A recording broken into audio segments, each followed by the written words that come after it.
There you go. Did you click it? No, Oh, no, that was you. so this is, okay. This is The Voice, an American singing reality competition television series that premiered here in America on April 26, 2011.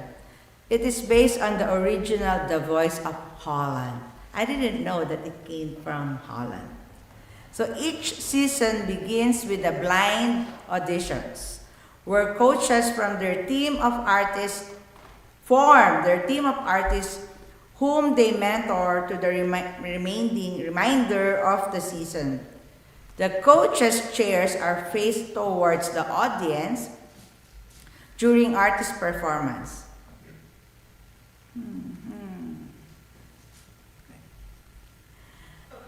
And they were to listen to the voice of the artist. The coaches then can decide to choose the best voice by pressing their button. There's something wrong. Can I just borrow it from Yeah. You try this one. Maybe this is Tom. The clicker misses you, okay? Oops. Sorry about that. Okay, again. The coaches' chairs are faced towards the audience during the artist performance. They were to listen to the voice of the artist. The coaches then can decide to choose the best voice by pressing their button, which turns their chair towards the artist and illuminates the bottom of their chair to read, "I want you." To engage the viewers, they were invited to choose the greatest voice through voting system. Maybe try to watch one of the seasons. I think this is the 27th or 26th season that they are running now. Today's scripture also invites us to listen to the voice, but not any other voice, but the voice of God. Psalms 21 that Carolyn read declares the voice of God. The Bible commentary said that Psalms 21 is a descriptive metaphor that the psalmist sees and hears God's voice during a fierce thunderstorm while worshiping in the temple. Verses 3 says, "The voice of the Lord is heard on the seas. The glorious God thunders, and his voice echoes over the ocean."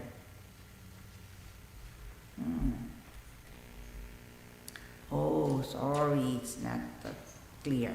"The voice of the Lord is heard in all its might and majesty. The voice of the Lord makes the lightning flash. His voice makes the desert shake. He shakes the desert of Kadesh. The Lord's voice shakes the oaks and strips the leaves from the tree. The Lord rules over the deep waters. He rules as king forever. The Lord gives strength to his people and blesses them with peace." Lightning flashes, thunder crashes, and rain pours down with such power that they can be likened only to the voice and the majestic power of the glory of God. The storm became a metaphor for the psalmist to praise the glory of God, seen as a ruler enthroned over the flood, giving his people strength and peace.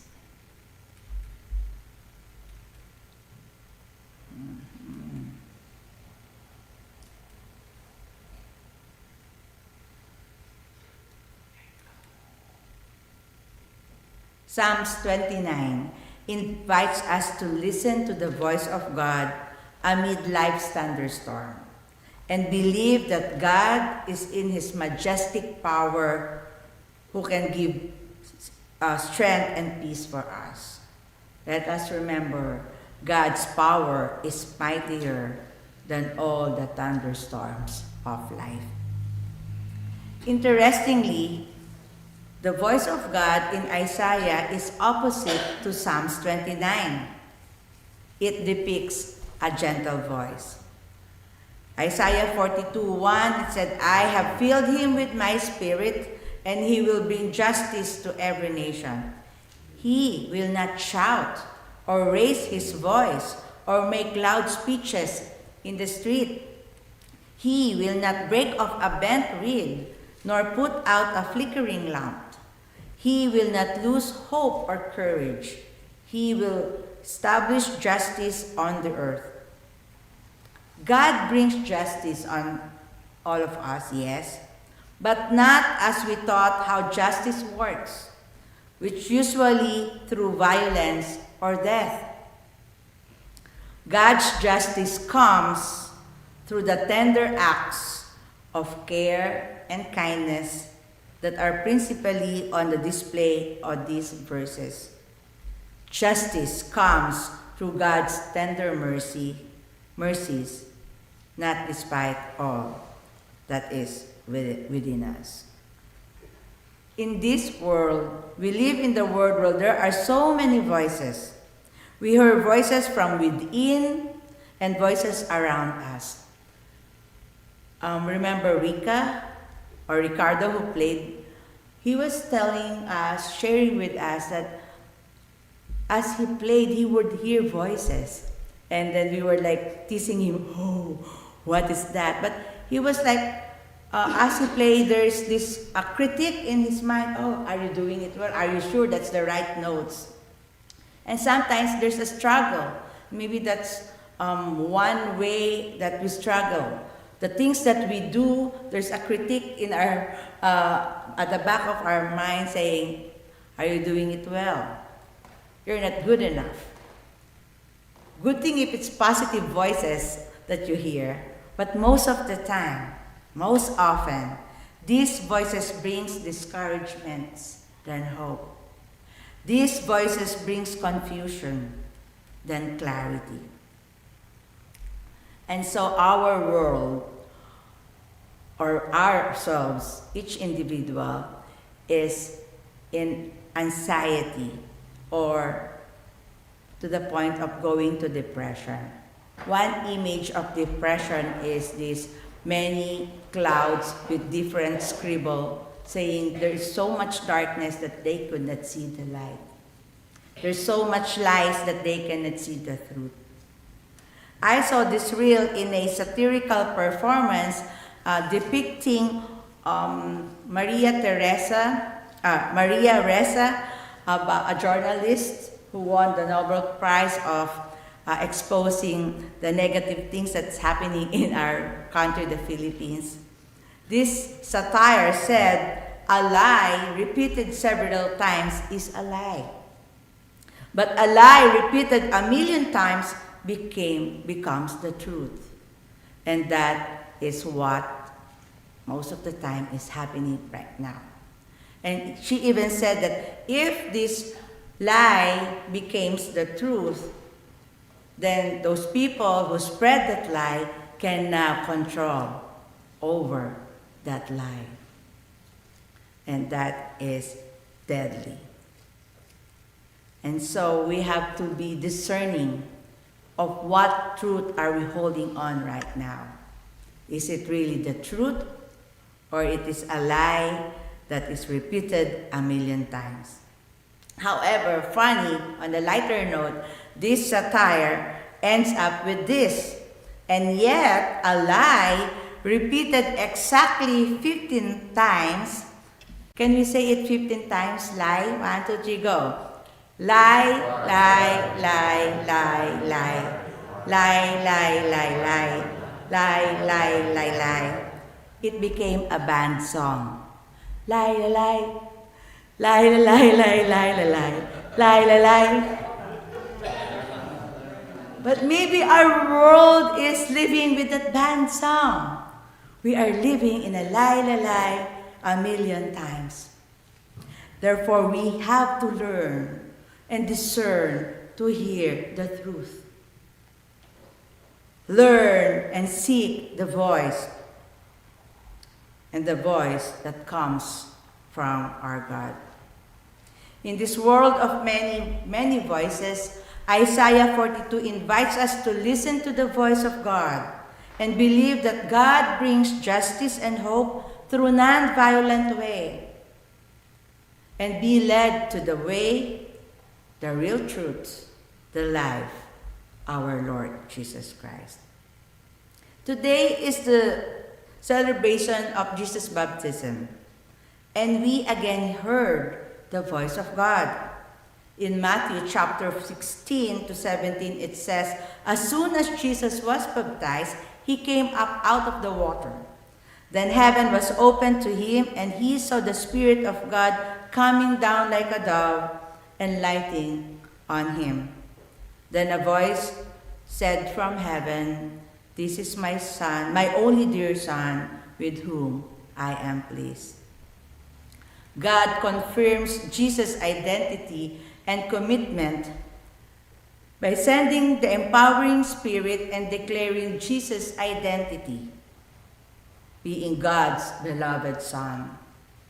Jesus' baptism is a revelation of the Trinity, Father, Son, and Holy Spirit, marking his divinity, also marking his humanity. Baptism signifies God's delight in Jesus, echoing Isaiah 42:1, when in Isaiah it also says, "Here is my servant who I am well pleased." This servant, and in the New Testament, this shepherd, this Savior that we have, will bring good news, will bring new covenant to all people. Another commentary said that the highlight of the scene is not the baptism itself, but the voice from heaven, God declaring Jesus as beloved Son, with whom he is well pleased. As United Methodists, we believe that the baptism that we have as a sacrament is the heart of the gospel of grace and at the core of the church mission. When we baptize, we say that we understand as Christians about ourselves and our community. The understanding is that we are loved into being by God, lost because of sin, but redeemed and saved in Jesus Christ to live new lives in anticipation of his coming again in glory. Baptism is an expression of God's love for the world, and the effects of baptism also expresses God's grace. As baptized people of God, we are therefore respond with praise and thanksgiving, praying that God's will be done in our lives. Matthew invites us to over and over and over again listen to the voice of God, declaring his covenantal love, and believe that we are loved. When you hear the voice saying you're not good enough, when you hear the voice saying you're a fool, you're weak, you're good for nothing, these are all lie. Because what is the truth? The truth is we are loved and being loved by God. Therefore, the good news for us today is that the invitation to God's power, peace, justice, hope, and love is within reach, readily available to everyone, for everyone. You just have to listen to God and believe. So, press the faith button, turn around, and say, "I want you, God. I choose you, God."